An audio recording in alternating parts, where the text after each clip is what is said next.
Good morning. Good God bless you, GK. morning. GM. What is Another going day, on? another dollar. Oh, you know what's going on. It's always an ooh woo day around here. It's like my favorite soundboard sound that exists, I think. I would do it all stream if I could get away with it. I think we could. Maybe one day. Are you prepared for this weekend? Of what? Well, Of we got to leave this weekend. Really, next week. I am not I mean I'm prepared. I'm prepared. We just have so much going on. We got we got a lot of stuff on the business front. We got a lot of stuff on the conference circuit front. We got redacted coming. We have redacted coming. Yeah. So we got to make sure that redacted is ready. It's good and how, ready. how many days before I'm allowed to start yelling about it?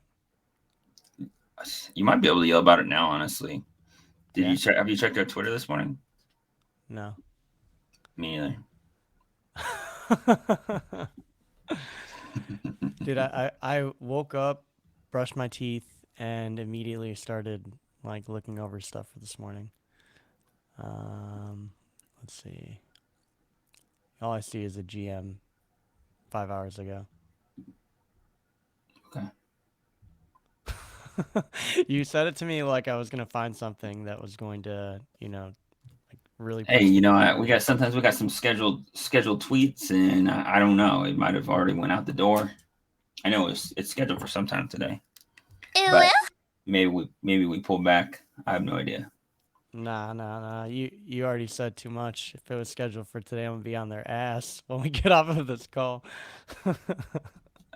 Who knows? Or there's just so much. Yeah, I don't know. We gotta follow up after this call to see if we're go or no go. How was your stream yesterday? You were with our boys over at the roll up. It's a good Sat stream. in for a little bit. It was good. It was good. It's you don't get a lot of opportunities to actually talk with like other dev groups.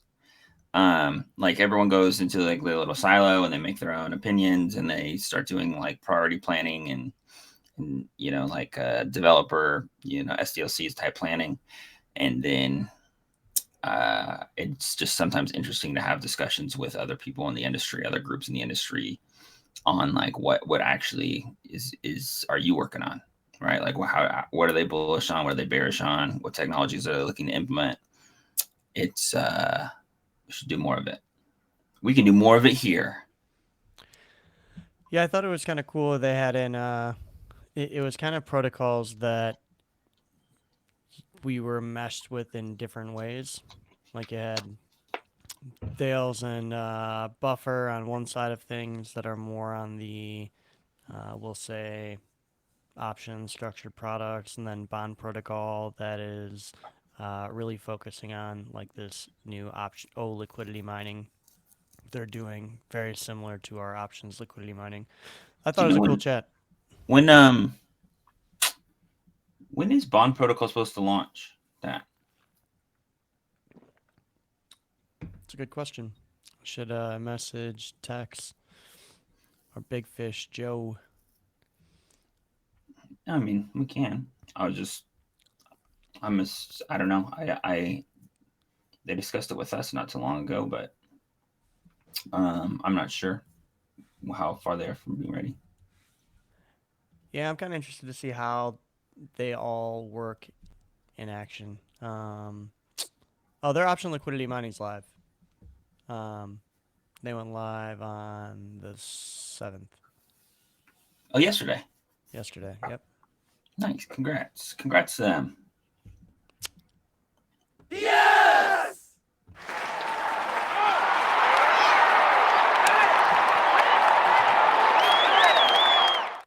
All right.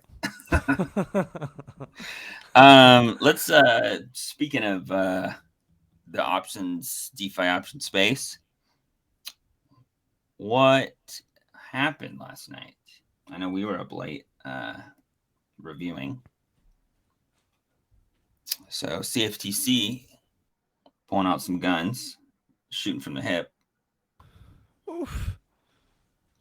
For those that are not aware, CFTC took action against 3 different projects,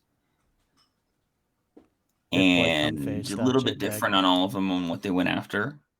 However, the gist is 3 different platforms were allowing U.S. customers access to a leveraged or margin product, and they didn't like that. Now we had open, and they even had geo-blocking. But open was allowed. It was their squeeze. There was Degenerate, and it was just I don't know. I think it was just a traditional perp for Degenerate. I didn't spend too much time on Degenerate. That seemed like a pretty cut and dry. And then the most interesting to me was 0x, their matcha front end, which, from a legal entity perspective, this should have been split anyway. So I don't know who their legal counsel is, but their front end allowed for access to a product like Squeeze, right? So it was just an ERC20 that was a ERC20 that underlying was a leverage product. I don't know if it was specifically Squeeze or not. I forget, but it was something like Squeeze. And so essentially, if you're not doing more than geo-blocking and offering or allowing access to margin or leverage products to U.S. customers, then the CFTC doesn't seem to be too fond of that. Well, I don't think that's a fair assessment. No? I think that it depends on what your user base is. It depends on, from a legal entity jurisdiction, like where you are. I think it also depends on some of the terms and services. I also think it depends on what your flow is to use the site. However, they did note that access to a smart contract via a block explorer like Etherscan does still qualify. So similar to the matcha, allowing you to buy this ERC20 that was a leverage product, that if you were a block explorer that allows, right from a sign in with your wallet and right from that, you're kind of also complicit. However, if you are I still have the opinion, this is not legal advice because I am not your lawyer or a lawyer. Just play one on TV. If you are a foreign entity and you are serving foreign clients, if you are instituting straight VPN controls, which Open has on their site now, or it's pretty robust. Even though you can still use Tor, like Tor works fine, no problem. but if you know the intricacies of Tor, then I'm sure that'll make sense to you. But yeah, if you're using a VPN IP, then even if you have a dedicated IP, it still picks you up and doesn't allow you access with the site won't even load. But if you're a foreign entity and you have foreign clients, then I think it's still a defensible position that for legitimate use, you may have oppressed peoples or peoples whose safety is in jeopardy if their financial transactions were to be tracked in a way that IP can be tracked.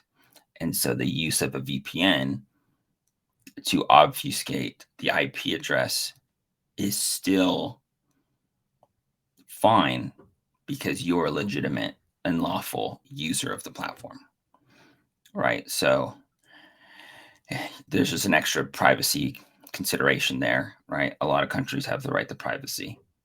And so, there are legitimate uses for VPNs. And so this blanket enforcement action, we'll see what happens. We'll see if they try to subpoena foreign entities that are also in the space that have geo-blocking for US. But I think that, this is clearly the lowest hanging fruit. These are US companies that are offering products not legal in the US. They are all registered in the US, in the legal entities are registered in the US in these circumstances. So we'll see what happens. There was a dissent from the CFTC, similar to like in the SEC, Hester always dissents. And there was actually, interestingly enough, there was another commissioner in the CFTC, or maybe it was the same commissioner, I don't remember, that did a conference panel or speech in which her recommendation was a sandbox environment. Sandbox environment has been I saw that, yeah. Yeah, Now, you've looked at this a bit more. Explain what that means. Are they giving like when they say sandbox environment, are they just meaning for you to be able to build in public in front of them and kind of have their almost like paying an auditor to work with you throughout the development cycle? You are working with a regulator throughout your development cycle, or are they saying go build your thing like within, or let us know you're building, and then before you deploy, like, we'll give you a hat tip? Yeah. Your feedback. So did you fix the feedback? Perfect. Yeah, I fixed it. Okay. So what a sandbox environment is, it is a granting of a temporary license to build in the open with the regulator, in which the regulator might have some like low level asks, like different types of reporting that's happening, obviously like audited financial statements, implementing certain things that they're kind of looking for at a base level, which should be not too encumbrant for that entity to provide the services. And then you kind of go back and forth throughout the life cycle, and it can be anywhere from 3 to 6 years for the sandbox environment. And you're just you're in the arena trying things. And some are going to work, some aren't. Exactly. Some are going to work, some aren't. So they're looking for, like, what are different technologies that can be used to, look, they're trying to come to, typically with sandboxes, what you're seeing is, I don't think that they're necessarily honeypots, but like, who knows, the US regulators, but they invite you to come in and try different things. And so they'll outline some goals of like, we want to ultimately protect US users from access to leveraged products unless they're financially literate, right? Like that's always been something that we've kind of held pretty high and we've been pretty vocal about, is financial literacy and financial literacy testing.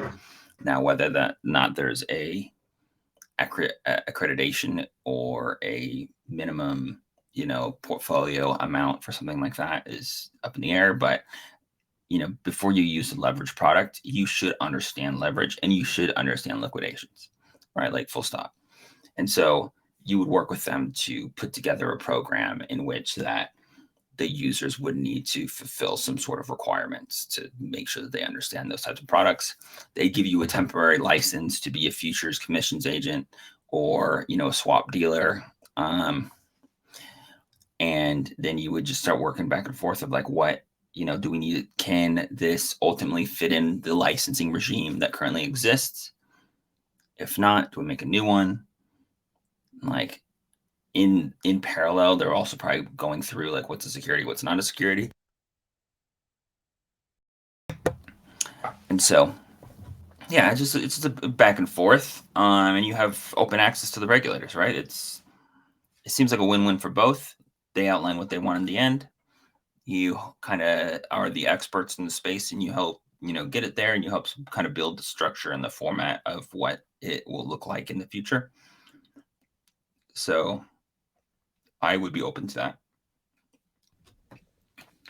There's always this like duality in me where, like, as someone building in the space, you want something like that because there's clarity for you to be able to build without fear of things like what we just talked about with a few protocols, taking place where you build something and then you find out later after you've already been in production, you have users, you have volume that you have to cease operations or stop offering products. But on the other side of it, it's like it feels like taking a knee.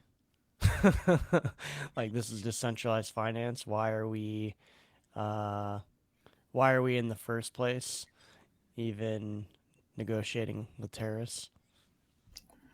Well, who's a terrorist? Who's taking the knee? The builders are taking the knee to a nation state. No, I mean, this is the way I think about things, and I don't think that regulators or regulation are the enemy. I think that right now they're the enemy. But I don't think that they have to be the enemy in the future, right? If you take a step back and you stop with this like stupid land grab stuff and this stupid like protecting your entrenched players and stuff like that, what is the SEC and CFTC supposed to do?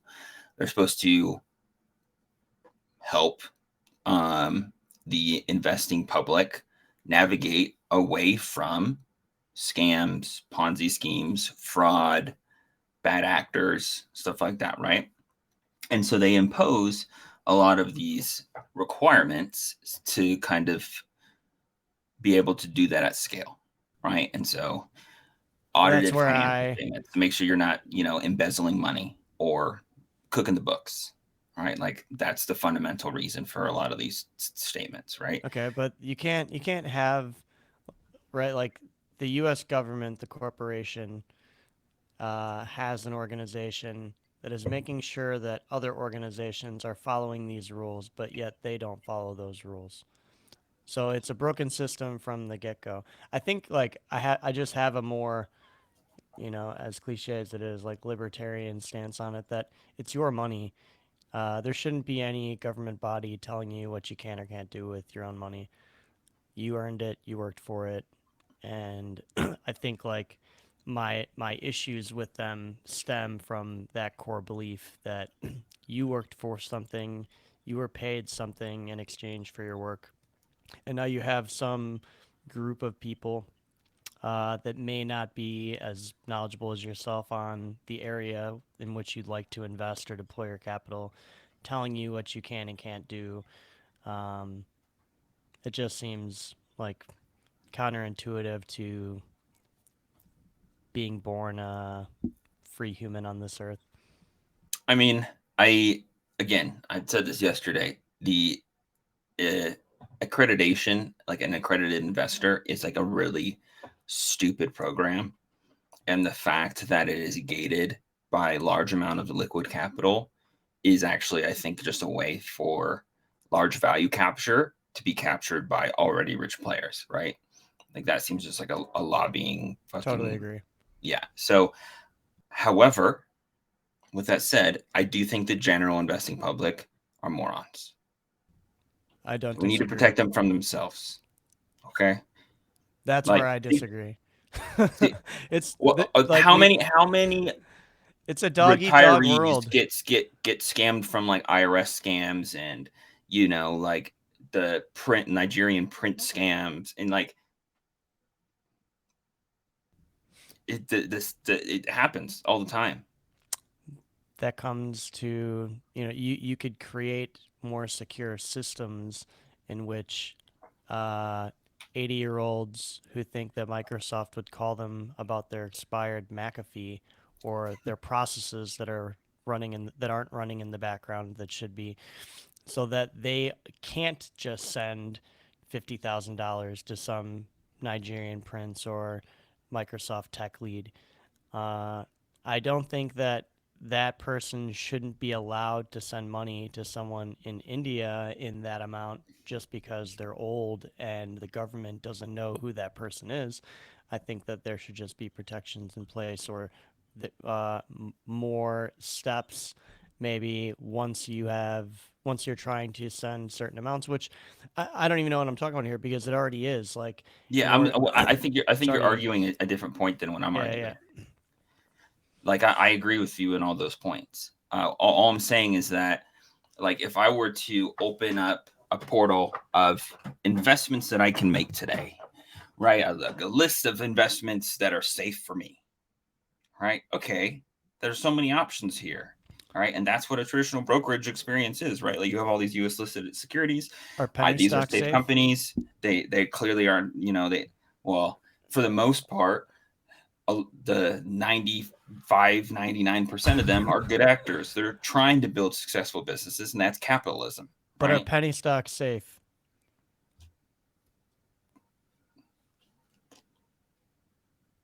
If they are, are they adhering to all the traditional requirements for being a U.S. listed? Do you think that they are a useful tool for an early investor, or that there's something that someone who has zero financial literacy trading experience should have access to?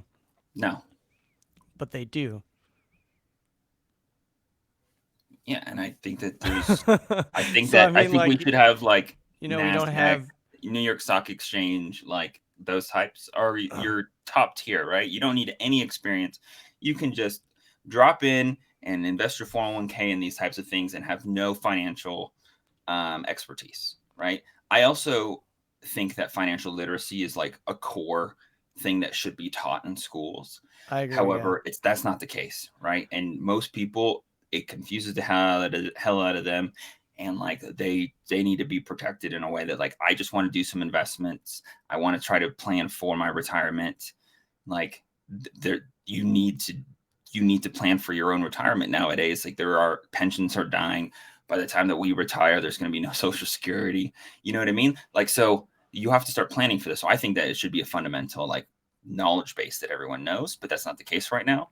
But yeah, I agree. Like, penny stocks should be like, the Uniswap trades for a world, right? Like, there should be some sort of, knowledge base that you're at least learning. And I think that most people in our space self-regulate that, right? Like, for the most part, I've talked about that you before. You learn through experience, and you, like, get better at it. And, like, most of us in this space don't get scammed, but, like, it happens. I mean, everyone that's been in our space for at least a few cycles has been definitely scammed, right? But we learn, and we take less risks. And I mean, but that's a risk that we play in this space. And I think that we're a little bit more financially attuned than the normal investor. What I'm saying is, we are still 0.25% of the total world population, right? Like, what about the other 99.99% of the world? I don't disagree. I'm just saying that you have people that are making rules on their own terms that don't necessarily make sense. They're saying these rules are to protect the average investor, yet, someone with maybe 20 grand to their name that's willing to risk 50% of it can't get into, let's say, like, they're ahead of the curve and, like, they found a company that's going to do well. They have opportunity through someone to get into a seed round, but they can't because they're not an accredited investor, right? Like, whereas there's zero restriction to them taking that $10,000 onto Ameritrade and losing it all in 2-3 days on penny stocks. So that's where, like, my problem comes in, right? We have these bodies of people that are creating rule sets that don't make any sense. So it's like, if you're not truly protecting people, then allow people to do it themselves. Yeah, no, I agree. But I'm saying that, what is the purpose of these regulatory bodies, right? To get in the way. Are they doing that today? I don't think so. But what were they initially created for? They've kind of gone astray from that path. are morons and that they need adults to make rules for them. Well, they need a place where they can be like, these are vetted. This is a vetted list. And this is a starting point for me. Is what I mean by that. And so I truly think that either a self-regulatory body or I forget what, I think this was it might have been one of Hester's recommendations, or I forget, but it's been something I've been thinking about a lot, is that I do think that there should be like an area where you can go and it's an open source or it's sponsored by a regulatory body or whatever, and you can look into projects. Have you been to Golden? Do you know what Golden is? No. Well, I mean, explain, because maybe. Yeah, let me explain. So Golden is like, it's like a hue of yellow, but it's a bit darker, and they use it for jewelry. No, okay, so it's Wikipedia. And most of the things on there, it's a Web3 Wikipedia. Most of the things on there are actually crypto projects. However, it's based on like people submitting updates to these different projects. Is this Everpedia? Like, is it the new version of Everpedia? It might be. You remember Everpedia? It was like the on-chain Wikipedia. They were on EOS. I don't know if they ended up like migrating to a different chain or if they're still on EOS, but they were like the main, I would say, competitor or Web3 parallel. Well, crypto parallel. Web3 wasn't a term, nor did it exist at the time.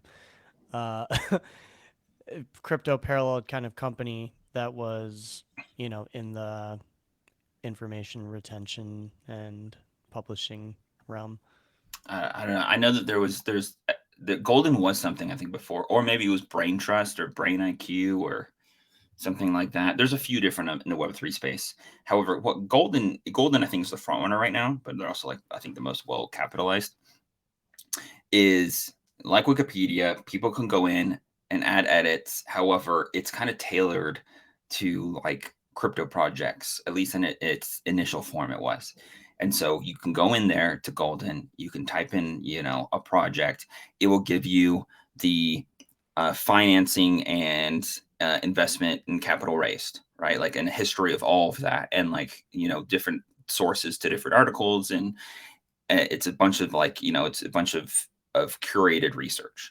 Then it goes through like, they might have like the token details, and they might have like who the founders are and backgrounds on the founders. And it's like it's a place that you can go that is curated research for for different projects, and you can go and make like an informed decision on that project, right? And like if it was to be a scam, or if there was some shady dealings, then like you can go there and you can easily see that, and you're like, okay, I probably should skip this one, let's move to the next one. Right? Like something like that should exist for crypto. I think that's fair to have essentially like an Edgar, right? The SEC's Edgar is where all the filings are, and you can search those filings, and they're very legalese and they're difficult to read depending on your experience. But there is this place that you can go and see all these public filings. So like a place that you can go there and see the background on the project, and then use that to make an informed investment decision. Whether or not you invest in it, that's up to you. Again, I think accreditation is a stupid thing. However, something like that should exist. I think that's fair. And there should be like potentially like a vetting process, right? There should be like maybe a tag of like, this is verified information, or this project adheres to this level of standards. Slippery slope, I think. But I think that Web3 changes how projects raise capital fundamentally. Like that is a very fundamental change. I agree with that. So like, but to also make, on like to make things more fluid, we shouldn't have like a bunch of people having to like, I mean, look, there's going to be different levels of research, and right, and you're always going to have the gem hunters, that are doing things in the early stage, but there should be a place where you can kind of go in and kind of see what's going on with this project and all this stuff. And Yeah, it's if we're called gonna open the it's called the fluidity, blockchain in Twitter. huh? Like I said, it's called the blockchain in Twitter. You know, like one of the things you had said is, Yeah, one but of the we have reasonings. this is our full-time job though. This is not if you I know, want I know. the other I'm joking about the 99.99% Twitter to part. invest in this. I'm joking about the Twitter part. I think, a place where there's like reports that are kept similar to the Edgar, which you were saying, makes sense. What I don't like is, earlier when you were mentioning what the point of some of these governing bodies are, like the CFTC and SEC, and like, to make sure that there's proper reporting and accounting and financials, and that makes sense for the TradFi world because your financials are a black box. They're whatever you put on paper and put out, and whatever your audits come back as. But we have that natively on chain. Like that is Yep, the great thing about blockchain. You don't agreed. need a governing body to look on chain at the claimed multi-sig or the Yeah, multi-sig I mean, it could be and see what it self-regulating. is. It doesn't need to be government sponsored. It can be self-regulating, and like something like a Golden would be a self-regulating body Yeah. on that. So like what all I'm saying is that there needs to be guidance of like, all right, if you submit all of your things to Golden and you have the verified tag, that means that you at least have the minimum level of requirements of, you are using a multi-sig for your capital, like your founders haven't done scammy shit in the past, or maybe it just says your founders are anonymous. So are you okay with that? Like it just a place where you can kind of collect all that, and there's a minimum level of information, and then those regulatory bodies are like, look, we can't regulate these guys under the normal TradeFi black box structure. It's way more transparent on chain. This is how we move forward, and they just like let us do our on chain thing. There are plenty of analysts that they could find to, do the reports as they're just searching for alpha, I think. Yeah, and I mean it's going to create a whole new industry of analysts, right? So I mean I think that's the way forward, but you need to go to these regulatory bodies and be like, this is one way we can do this. And like a sandbox environment kind of does that, right? So it's like, this is one way we can move forward. Right now, and this is the case when you get a lot of bureaucracy anyways, is you got CFTC, you have SEC, they're trying to do land grabs. The amount of funding that they get is usually very much correlated to the amount of enforcement actions and settlements that they take, right? And so you're trying to grow this regulatory body. For whatever reason, they're running them like businesses, and they're not businesses, but they're trying to take up as much of the air in the room as they can, and like they just kind of have led astray, I think. And so you have some people in the group, like a Hester Pierce, that is very much in tune with like, we are straying away from the path of what this organization is supposed to be doing. Right. And then you have the leader of the SEC, who is more about like maybe their own political career, future political career, and like, continuing to keep control within, this TradeFi black box. So, and maybe this, I don't think it's due to ignorance, because we clearly have videos of that individual like stating things like like algo is not a security, right? So yeah, I think that it's kind of been led astray. This is why I think this is a very important topic for the next election. One thing that you may not know is, look, these people that are part of the regulatory bodies are under the executive branch. They're typically nominated by, the president and cabinet. They're not elected officials, right? Which I think that maybe they should be elected officials. Also, 100%. The unionization of these people who work at these regulatory bodies is very difficult to get rid of them. Right. So unless there's like blatant fraud or bribery or, embezzlement at the regulatory level, it is very difficult to get rid of an individual in this. And that's another thing that needs to be kind of looked at, I think, from a legislation perspective of once these people get into place, like get into their roles, it's very difficult to remove them from those roles. The executive union. So I think that there needs to be like a self-regulating body that initially gets set up with maybe some organizations that kind of spin up that are really good at monitoring this kind of stuff. Like I see a world where like a Nansen or like a token terminal or like, you know, they kind of band together, create a SRO, self-regulating organization, and like the SEC and the CFTC have a seat at that regulatory organization. And they're just one of the multi-sig, if you will. But there's all these other groups that are incentivized to do all the research and they're already doing it, right? They do it and they provide a paid service for it. But maybe we should attune that more. And then maybe we should have like different, I don't know, it's something that I thought about a lot like a year ago. So I'm just kind of getting back to that. But I don't think that we need traditional regulatory enforcement because there's not, like you said, this TradeFi black box. A lot of the things are on chain. Maybe there should be some more around like founders and making sure that like zero knowledge, like this is not a known terrorist financer, just so to make the U.S. government bodies like a little bit happier. This is not, you know, the money's not used for illegal things. And outside of that, like just let crypto do its thing, because I do think it is a revolutionary like capital raising environment. And so the traditional capital raising restrictions don't need to apply. Agreed. All right. I think we did some good stuff there. We'll clip that. Let's clip that stuff. Send it to the regulators. But yeah, that's the biggest thing. We'll see if they do additional enforcement actions. I don't know. Those were obviously the easiest to subpoena. Why you were an options exchange and you were regulated. I mean, your legal entity was in Delaware and your headquarters is in California.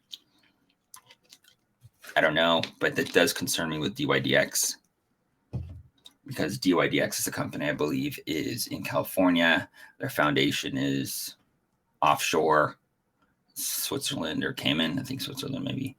I know that their grant program is a Gibraltar Trust. I do look up to DYDX from their legal counsel is probably the most forward thinking in terms of setting things up. However, they are a very large attack vector in the space. So we'll see if like if anything comes about of where like, okay, your software devs are located in California and you are just trying to play this legal entity arbitrage of ping-ponging things in responsibilities in different jurisdictions. However, fundamentally, you are similar to like the Tornado Cash case. You are building infrastructure that allows for, you know, use of unregulated derivatives exchanges, and you're based in the U.S. So it's an interesting. Wasn't it with Hex where they brought it into Brooklyn court because Hex was sold on Uniswap and the Uniswap developers are headquartered in Brooklyn? Like they pull out all the stops to. I brought this up yesterday. I'm surprised that Uniswap wasn't brought into this action.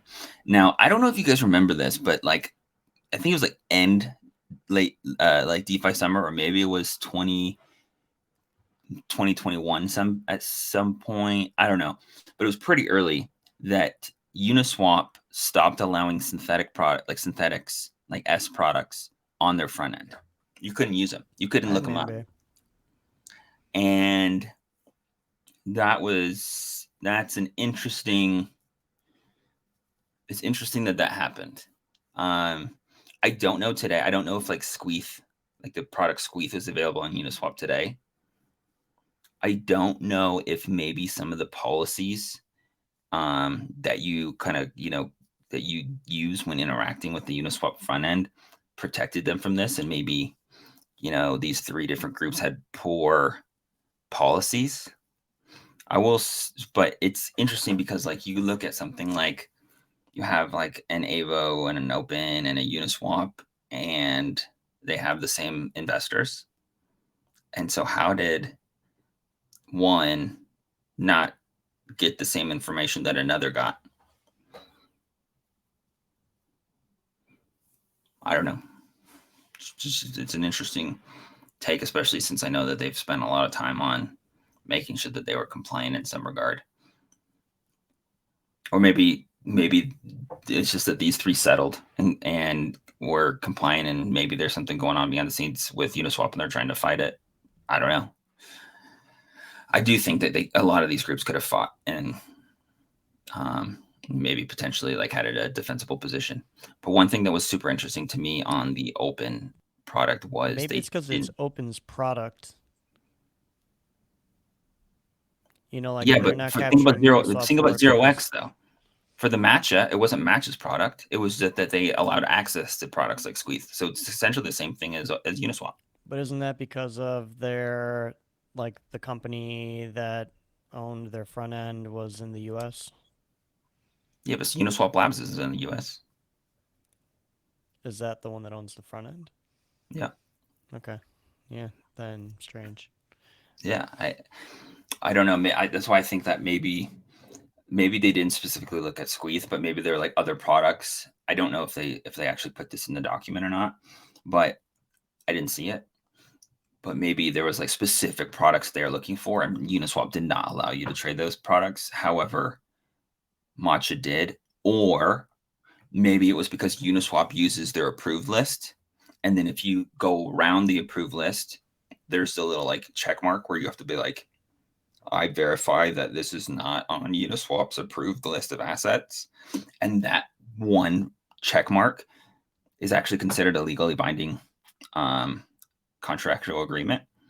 And so maybe you break like the terms of service by adding a token that's not on the token list, and Matcha didn't do that. And maybe that was the saving grace. I don't know.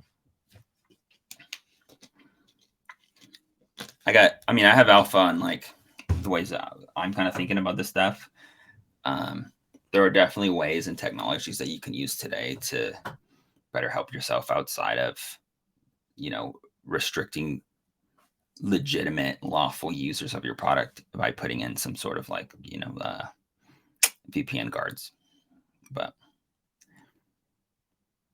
who knows? Who knows what will happen? Oh yeah. So the one thing I found that was super interesting is that like Open V1, I think was American, V2 was European options. Mm. Like the ribbon offering still used that. I think that a lot of the settlement of these open vaults, these structured products still use that as well. However, yeah, maybe like a year ago or something, they took away like I think they took away the trading. You might have been able to go back to a previous version, I don't know. But they took away like from the main site the trading, like the buying and selling of options. Yep. And none of these different products went after options specifically. They were only the leveraged and margin products. So options still has not had any enforcement. Don't say it. Yeah, You fucking said it. But it's damn it, DK. It could be because it's maybe more of a structured product than a traditional option. The CFTC guidance on what an option is pretty clear cut. If you look at like the regulation code, it could be that these are, I think Squeeze was USDC denominated. I don't know. There's a lot of ifs, but I don't know. I'm not a lawyer, so. What are they going to do about block space denominated? I don't know, dude. We create, yeah. I'm still of the opinion that before any sort of real regulation were to be put in place, and then that regulation were to be enforced, that we've already probably would have solved it. Like there will already be a workaround by the time the regulation goes in place. That's the norm. I think that they move way too slow. This is why I think a sandbox is necessary, because then you can form a more holistic opinion and make it future proof. Whereas right now you're going to be targeting a puck of where it was 6 months ago, not where it's going to be in 6 months.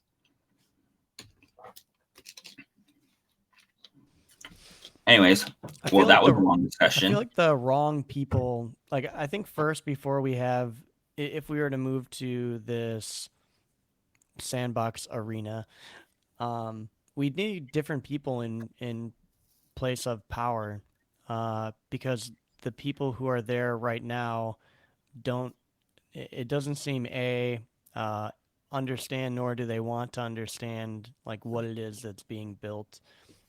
The people in power now just want to find ways to, shake down those that are building that seems to have significant capital, either in the form of revenue or treasury. We need young blood. Yeah, we need young. Well,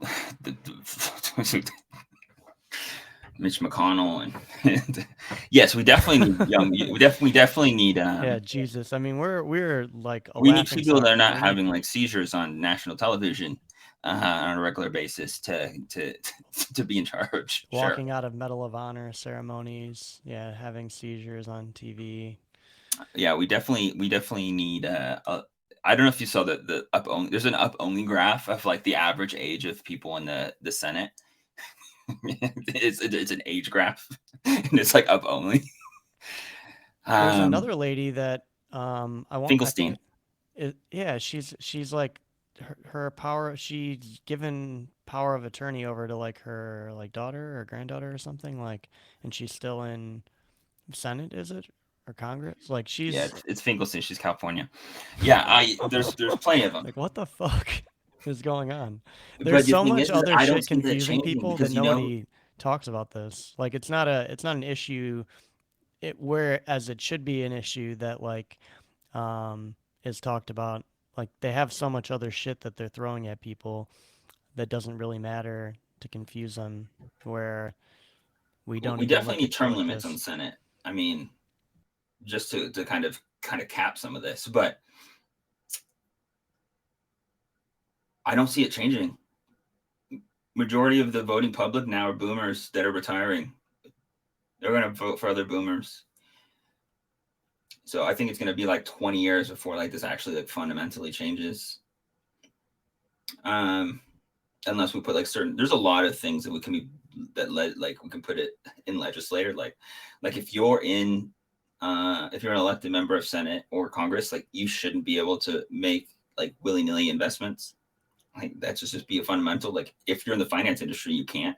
And I would say that you have access to more non-material public information if you're in the Senate, and at least if you're on a specific subboard, right? Like if you're on a committee. Yeah. But then you got like, the Pelosi's that like literally make hundreds of millions of dollars based on decisions that they're in charge of. But that's okay. No problem. I need a Unibot to snipe her address. There is a account. Her address. There is an account that I can try to find it for you, but there's an account that constantly monitors and reports on Twitter of all the changes to members of Senate and the House of any investments that they're making. But sometimes like they forget. They're like, oops, I forgot to disclose that I did this until 6 weeks later. And like the decisions have already been made and they've already made like a couple $100,000. Pays to copy trade them sometimes. Yeah, but what I'm saying is that you can't copy trade them because they're failing their own requirements to self-disclose. They're like, oh yeah, I bought this 8 weeks ago, and then a legislative decision happened 4 weeks ago, and now I'm reporting on it, but my position's already up 2x. Sorry, I forgot. I'm sorry, I forgot. Yeah, there's it's funny is we cap so much on U.S. government, but still, it's it still functions pretty well with all its flaws. And I saw something recently. If you look at like the population of the US when they voted in like the original constitution, I want to say it was like 1 million people. Like 1 million people made the original voted in the original constitution, and we've since 300x in population, and it's still kind of holding pretty good. I would say that a lot of the founding fathers might be a little tilted, based on what's going on today, but it's interesting that it's Interesting that we've come so far and we still are able to, for the most part, hold on to the sheet of paper that 1 million people agreed on. Yeah, it was just a really great sheet of paper. They put a lot of thought in. A lot of smart people put a lot of thought into that. It's fucking good, eh? It's a good sheet of paper, you know? Yeah. Don't you know? Oh. But that's we don't need to cover anything else today. I think that was a good good recap of important stuff from yesterday. We'll see what happens with it. You ready for we're gonna start seeing a lot more opinions on this kind of stuff, I think. We'll see what happens with the election. But I do think this is going to be a partisan issue that if you look at, like, obviously it's a pretty small population that's in our space, definitely, like as deep as we are, but in terms of just people that are looking for more economic freedoms, yeah, I think it is an important topic. Yeah.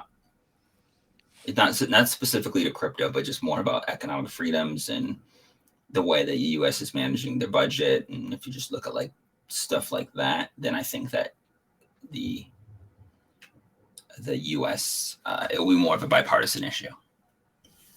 Yeah, you know, as much of a meme as it is, and like I quote tweeted and was joking around yesterday, Gabriel Haynes had a video of like him arguing with one of his neighbors about like crypto stuff, and outside of it being like funny and because it's Gabe being over the top, it like kind of gives you an insight into what people who are or what people who aren't as deep as we are that have been exposed to crypto, what they kind of think, right? This guy is saying like, everything's a scam, everything's a shitcoin, everything's like under centralized control. The only one that's even Ethereum seems that way. And he's like, do you use anything on Ethereum? Well, no.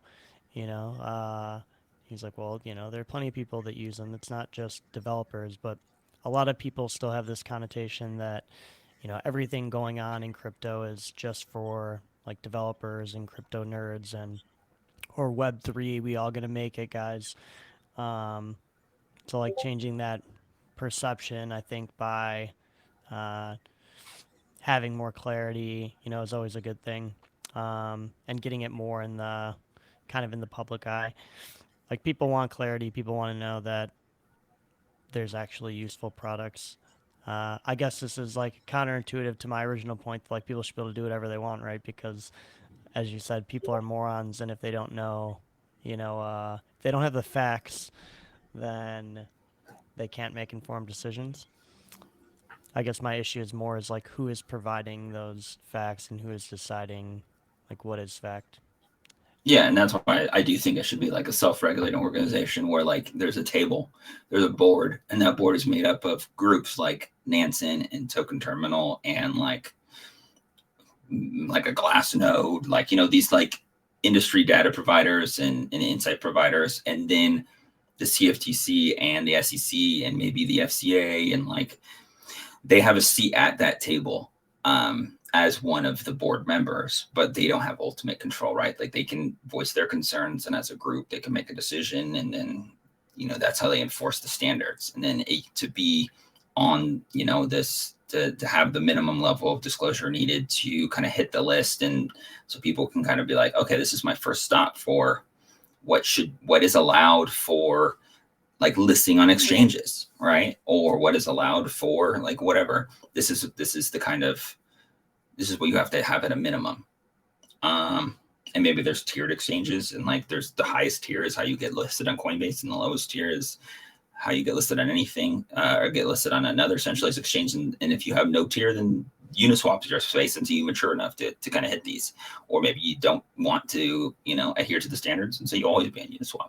But I think that there should be like a little bit more guidance on like, okay, what is the minimum requirements you need to get listed on these exchanges and stuff like that. And so you can, like, we are in the blockchain space, and there's a lot of economies of scale you get compared to the traditional finance, but there's even more economies of scale that we can do, right? Like the amount of redundancy in terms of legal research that's done between all of these different exchanges, right? That can be consolidated into one body, and they can offload that responsibility to the SRO. So on that note, happy Friday. Yeah, happy Friday. Those of you that are going to be in Austin after the weekend or this weekend, definitely shoot one of us a DM. We'll be going to Permissionless. Then the following week, a week later, right? We'll be 19th in Masari. Some of us will be at Masari, followed by SmartCon in Barcelona. So shoot us a DM either at the Eden Twitter, DK3Anon, vxCozy. We'll try to set up a meeting if you're gonna be in the area and catch up. Thanks for tuning in. It's been fun. We'll see you after the weekend. Ciao.